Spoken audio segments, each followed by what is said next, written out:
welcome back. Nigeria will next week break a 4-year drought for stock market listings when Skyway Aviation Handling Company, otherwise known as Sahco, starts the process for making its debut on the Nigerian Stock Exchange.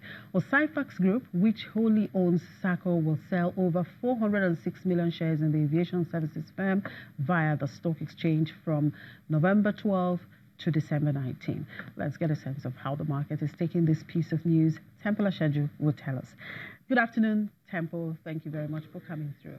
Now, how welcoming is the news of Sahco IPO to the stockbrokers and other market participants? A very impressive one to the stockbroking community here because it gives traders a room for investment. It's an opportunity to key into one of the key companies of the federal government that has now been privatized and now is about to be taken public, actually. It's been in the hands of a private firm all along, Cyfax Group, which solely owned it 100%. And now that it is coming public, it is significant because, again, it symbolizes the fact that the federal government has now woken up to its responsibility more than it used to be in the past by having to sell that off and be able to see state governments now keying into it. I mean, the Privatization Bureau, the Bureau of Public Enterprises, DG, Director General, Dr. Alex Oko, said it, and that's in the dailies already, that there's going to be a transparency in the whole IPO. It's going to be made transparent. They're going to have fair share of all the 36 states of the Federation being represented in this particular IPO. So because this was a national company, it was a public enterprise, privatized, established in 1996, and eventually sold off after the defunct Nigerian Airways, happened to be put out of the system. And now that it is coming to the market, this is something that investors are really happy to be partaking in. There's already, I know that a lot of the traders are already speaking to their investors, talking to clients, see how they can raise money. Numbers saying, well, we sincerely apologize for that poor audio output there, Temple.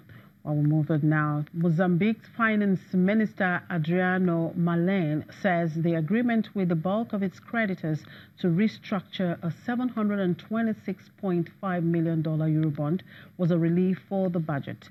Mozambique said on Tuesday it had struck an agreement with the bulk of its creditors to restructure the Eurobond, including extending maturities and sharing future revenues from huge offshore gas projects. Under the deal, Mozambique would issue a new $900 million Eurobond maturing in 2033 with a coupon of 5.875%, just over half what the current outstanding bond was designed to pay in interest. And the African Development Bank is close to approving a $600 million loan package for Ghana's cocoa regulator, Cocoa Board, which will allow it to build warehouses to stockpile beans and protect itself against price falls. AfDB President Akinwumi Adesina said the financing would support initiatives planned by Ghana and neighboring Ivory Coast, the world's two top growers, that aim to give them more control over global prices. The AfDB has committed $150 million to the deal, with bank syndication providing the remaining financing.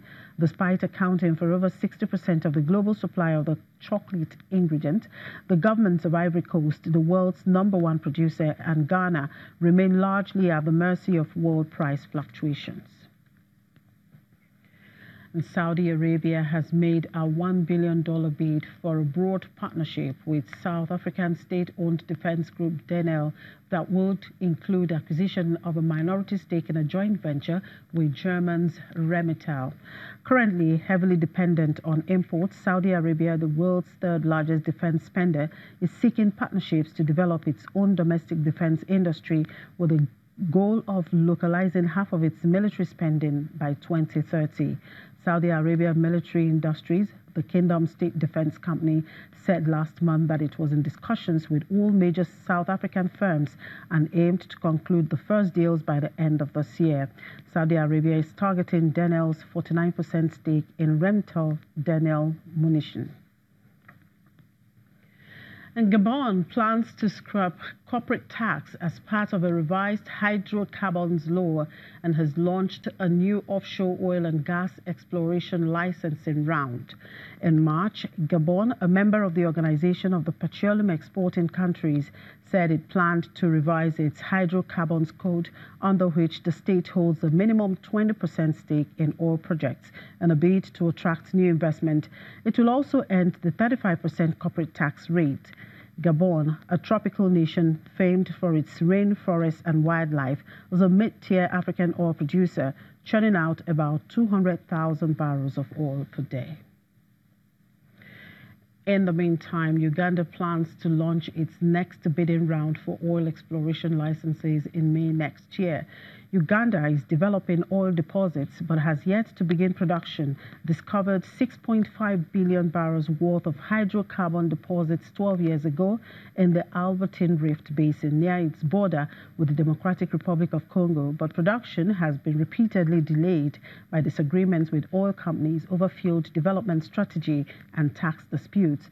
Total and China's CNOOC are aiming to begin production in Uganda, but both have said they will not be able to do so before 2021, missing a government target of 2020. On the global oil market, prices dipped today as record U.S. crude output heightened concerns of a return of global oversupply. Strong talk from within OPEC that production curbs may become necessary once again to prevent a glut. Brent crude oil futures were at $71.93 a barrel, down 14 cents from their last close. U.S. West Texas Intermediate crude futures were at $61.68 per barrel, virtually flat from their last settlement. Production has not just risen in the United States, but also in many other countries, including Russia, Saudi Arabia, Iraq, and Brazil.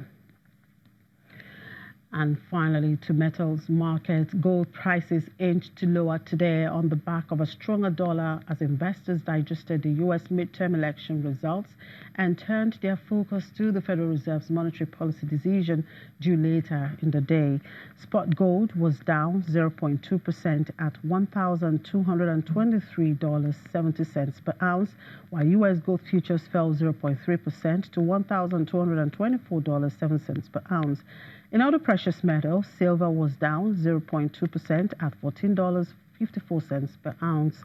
Palladium fell 0.3% to $1,130.60 per ounce. Platinum was 0.7% lower at $866.85 an ounce, after hitting its highest since June 25 at $877.50 an ounce on Wednesday. And that's it on the program. Thank you very much for watching. I'm Chimezi Obi Iwagu.